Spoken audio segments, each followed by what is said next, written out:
Hello everybody, let's stick to this. Let's stick to the FIFA 23. All the post games by the FIFA was a bit of crap. Nobody was pleased by the EA. So we hope that the FIFA 23 gonna be a nice one. So that's why we brought a new brand review video here about the FIFA 23. So the EA current sports simulator offering is in what is possible its most stable stage in terms of commercial success. They found the key many years ago, and since then the franchise has been intractable. As a consequence, the absence of the major changes have prevailed, sponsored by the fear of changing what the public has more than assumed. If something works, why change it, right?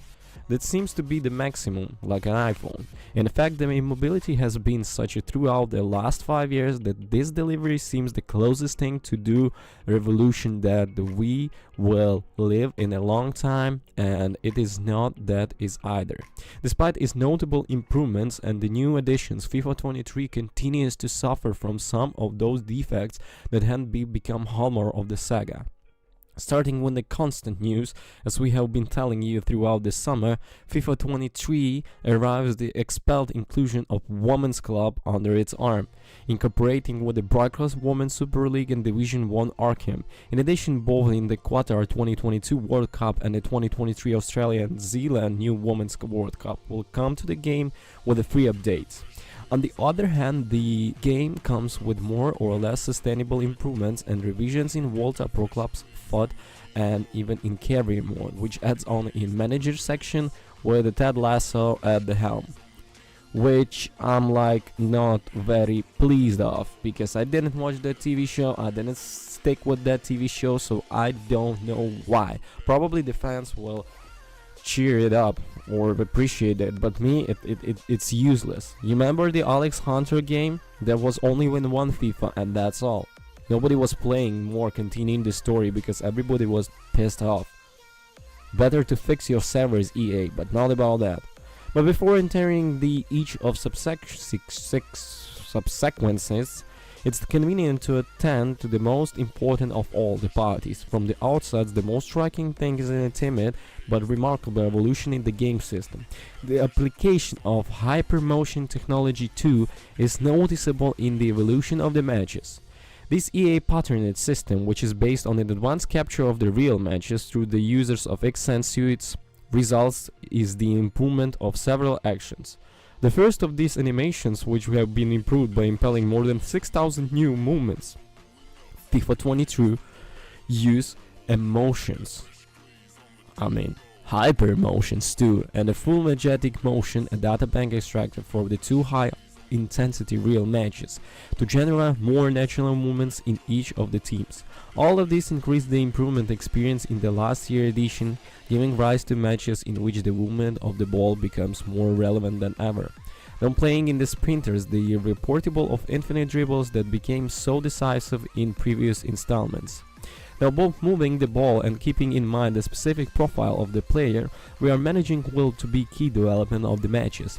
Thanks to the new movements of the teams and renewed physics system, turnovers and more realistic than ever, giving rise to a divide balls and appreciable rebounds that neutralize the performance of the match.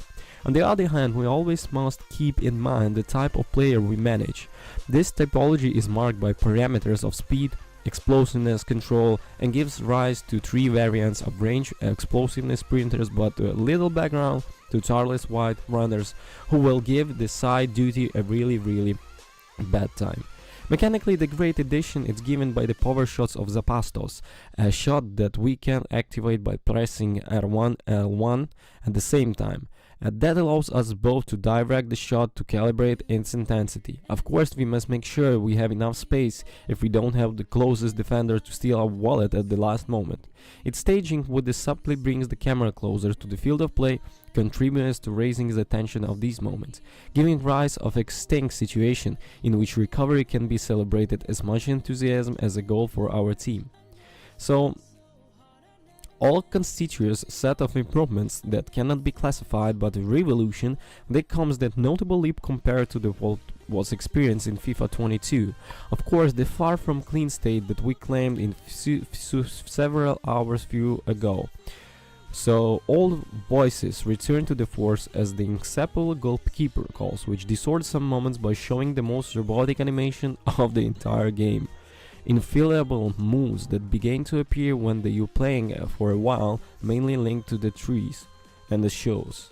And I don't know, they just simply feel about like Okay, I don't want to tell you about the Ted Lasso new personality system based on archetypes with the inclusion of highlights in the dynamic moments. So I just don't like that. Just don't like that. So let's get to the FIFA Ultimate Team.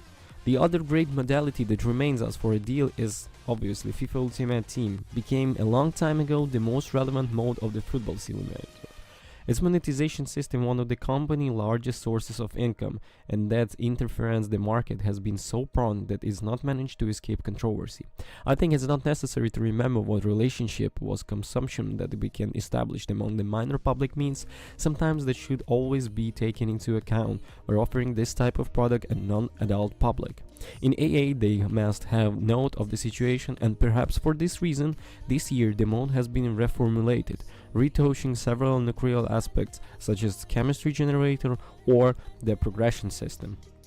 All new chemistry system, the player great flexibility when building the squads, allowing the players to generate chemistry regardless of their position on the field, focusing on aspects such as the club of origin, the league of nationality, and therefore.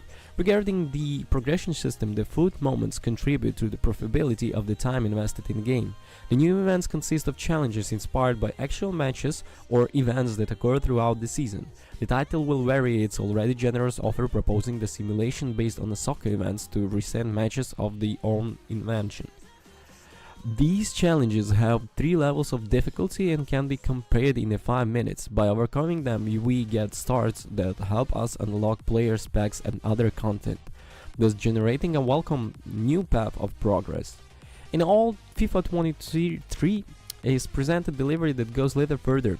I would like to remind you that this is the last FIFA, because next year, it will be EA Sports Club. But okay, so let's say about the crossplay. Also a huge leap for the FIFA PS. I guess for PS4 can play with the Xbox once already, and that's kinda sick. We've been waiting for it for so long time. Okay, I cannot say that didn't be before in the saga or something, but FIFA is FIFA, and actually I'll say it's decent. I say it's decent because we have some changes, we have some stupid modes that we will not use at all, and EA just spending millions of that just by fixing the stupid things and adding the new creativity if we need more stability, right? But nevertheless, thank you for watching, have a good one, bye bye.